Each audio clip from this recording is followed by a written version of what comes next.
years ago. I mean, we were conscious that it was both it was a social and environmental and economic initiative, but I think a lot of our early efforts were on the more social and environmental side, and it was only after we got into the project a couple of years that we started to look a little bit more at some of the economic issues. But when we did start, we did have some very early engagement with the business community, predominantly here in Dundalk, and that has helped guide us a little bit. Some of that will come through. So, but what I wanted to try and do was maybe just talk a little bit on some of the backgrounds and drivers. We touched on some of those today, but maybe just slightly different perspective on them.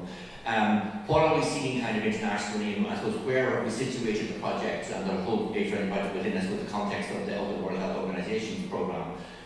What we've been learning for the last 10 years, and then I suppose picking up on a lot of what we heard this morning around some of the conditions for a more age friendly business community here in Ireland, and some of the opportunities coming forward, particularly around the opportunities with the remodelling of the Brass Street.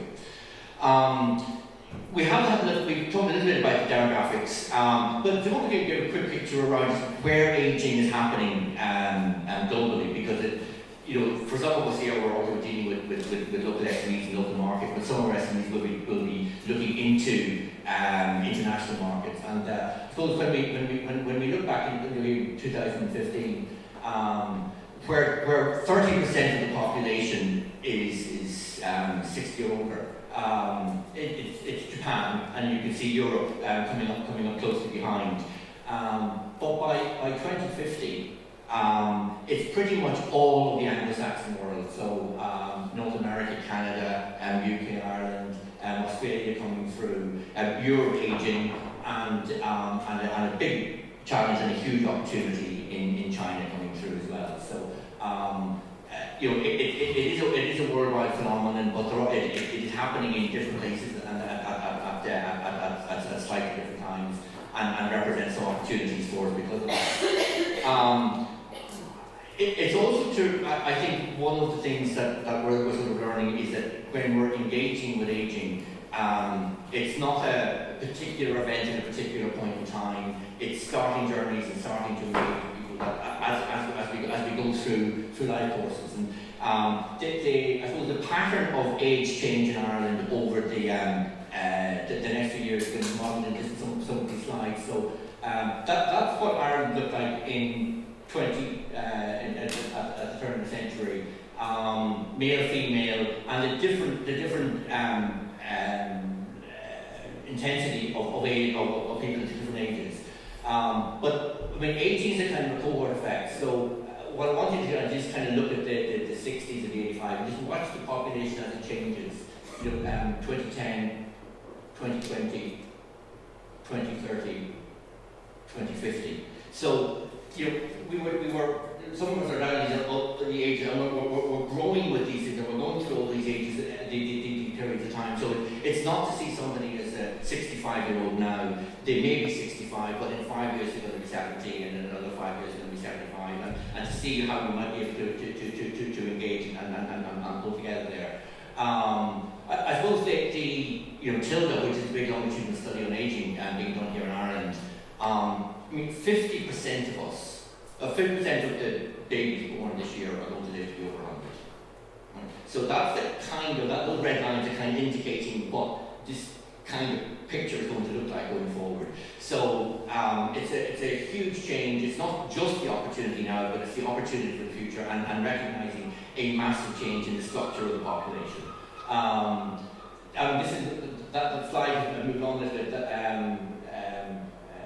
Jordan Talley passed away in 2015 at 116. I think the oldest person at the moment is 122 in France. And Time magazine reckoning somebody living to babies 140. We were this thing about retiring at 65 is a different world when we start thinking around what aging is going to look like going forward, and it really is to try and get ourselves to prepare for that opportunity. I think the other thing is it's fantastic to see everybody here starting to really leap into this opportunity, is There was a kind of stereotypical view of our life course, which was, we would learn for 20 odd years, we would be in productive life for 40 odd years, and we'd go into our early 60s, and then we would retire and we would have a leisure period and come to end of life at around an 80-year life course. That, I think, is a very 20th century view of life. If we are all going to be starting to live an awful lot longer, that pattern of life is actually starting to change. So I think what we're seeing is education in our lives. We're engaging in education at many different times, and into adult education and continuous learning. Taking leisure and topping out of employment to be able to for lifestyle choices, maybe take a couple of years off as the family's growing.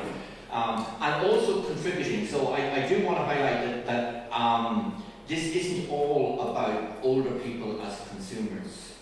I think it's also about older people as producers and as contributors and as being part of an active society. But that changing life course is something that we are only now starting to get our heads around, and our public systems and our public policy is way behind what's actually happening in relation to the kinds of lives that we're going to start to live going forward. I did want to kind of pick up on something that Karen was sort of saying about we are looking at older people, and as we age, that we have to still realise and recognise that we aren't still exactly the same. We do age. There are some declination associated with ageing, whether it's sensory or whether or not it's mobility. And I think over time, it's not clocked. It's not these things hit you at 60, and these things hit you at 65, and these things hit you at 70. The pattern of how our intrinsic capacity ages is very personal and very dependent on all sorts of things.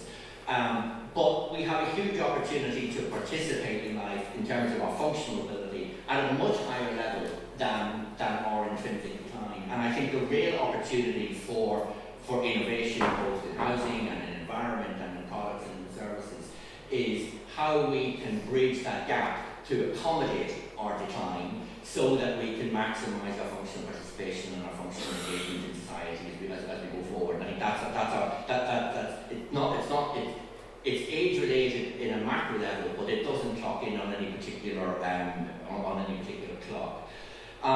We got started here with the World Health Organization's Age Friendly Environment project, and I suppose just the innovation that's been in the County Council and our other partners at the HSC and DPIT and other partners. And we had a real opportunity to be able to get ahead in things. But we were looking at the life experiences of older people in place.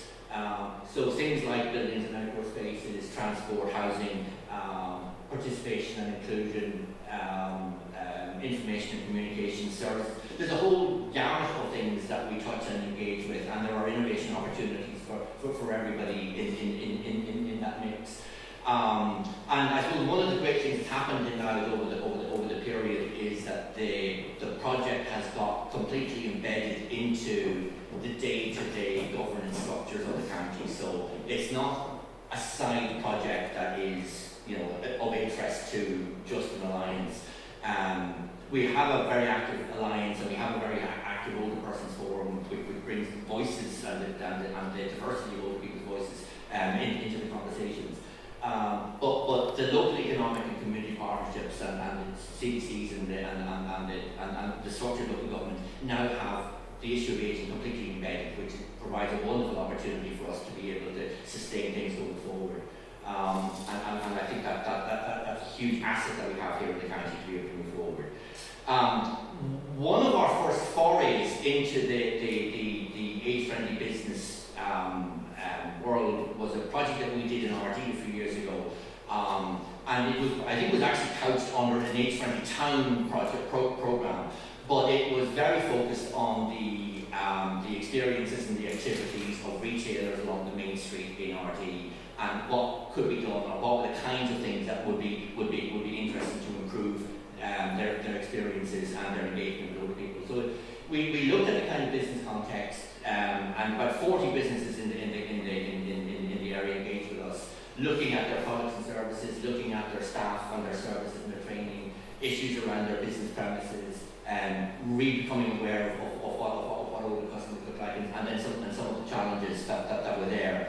I'm not going to dwell too much on all of these, but I suppose there were a couple of learnings that kind of leap out of all this. One is, first of all, the importance of kind of stakeholder collaboration and the value of having stakeholder collaboration in the county to be able to bring together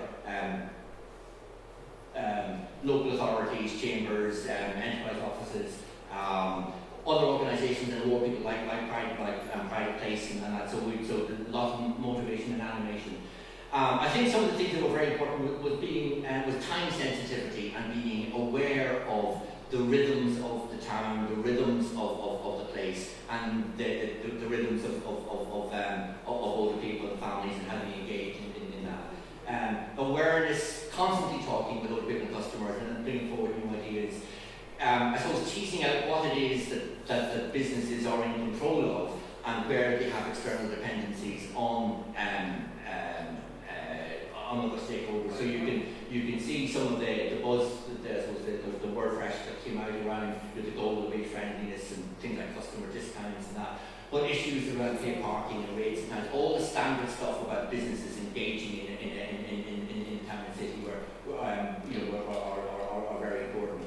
I think one of the other things was the levels of ambition and the step sizes that businesses would take in making their commitments to be able to do things that they could actively achieve and deliver on, in terms of short and medium term actions. So some of the other things, so things like location and ambience and convenience were important, staff awareness and retail training, knowing your customers. I think over in Monaghan they got involved in some more kind of immersion training where customer service people were really heavily engaged in things like those age suits and that to try to help experience what it's like for older people to experience cities and towns and services. But I think one of the things that we've been finding is that there's a huge interdependency between people and place, and the extent to which places like Dundalk and Drogheda and RD can revitalise and become really strong urban centres that are sustainable and smart and inclusive and that are really open for our older populations as we come along. And I know Mark will pick up, we'll talk a little bit about the Canvas project, but the town centre itself, I think, is a huge engine to be able to promote and support new models of change, and it's one of the key things that I think we want to try and see going forward. So I think some of the big conditions are around customer awareness, or old customer awareness, customer service, the age-friendly workplace and age-friendly working conditions where we're trying to encourage older people to be able to stay in the workforce for longer, design and inclusive and universal design, urban sharing and making the city much more inclusive, and being able to promote innovation and to be able to sustain innovation over the long term, as opposed to we've had a tendency to be doing pilot projects, and pilots have a kind of a beginning, a middle and an end, and then how do we sustain those going forward. So that kind of sustaining innovation I think is going to be very important. The structures of Louth, there is a Louth Economic Forum with a strong range of actions that's leading into the local economic and community plan. And there is a vision within one of the strands there around a region that really fosters smart and inclusive innovation that's addressing the challenges and the opportunities of longer living. Some of the goals are around housing and health services, but there's a very key one there around the economic forum and the goals of the circular economy, working with businesses and support agencies to try and encourage and foster and work with businesses to become as age-friendly as possible and to increase regional competitiveness. So it's working with businesses across a whole range of sectors. We're starting to look at tourism, food and nutrition, retail. There's a range of places to work with. The opportunity that I think we have to drive right now is the retail sector, specifically in relation to Canvas Street, and then to see that evolve either into the town and then out throughout the county. And really, kind of opening up a world collaboration.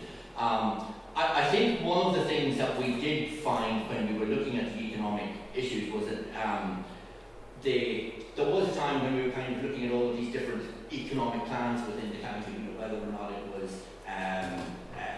broadband or agri-fisheries or education and training. I think one of the things that we found around age friendly business was that it actually permeated and influenced them all.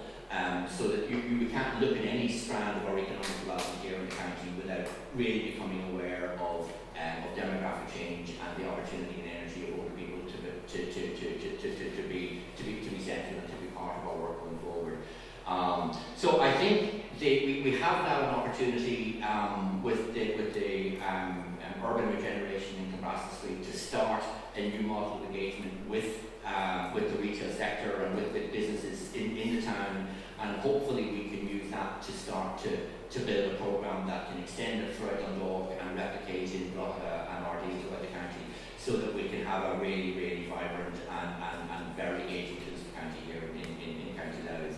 I think that the slide there is really going to show the interweavedness of all of the different kinds of things that can be brought together, and to some extent the whole is greater than the sum of the parts. So I think if we can build on the collaboration, build on some of the achievements of the project that Sarah has been leading today, I hope we have some of the capacity and tools to help bring this forward. So thank you very much.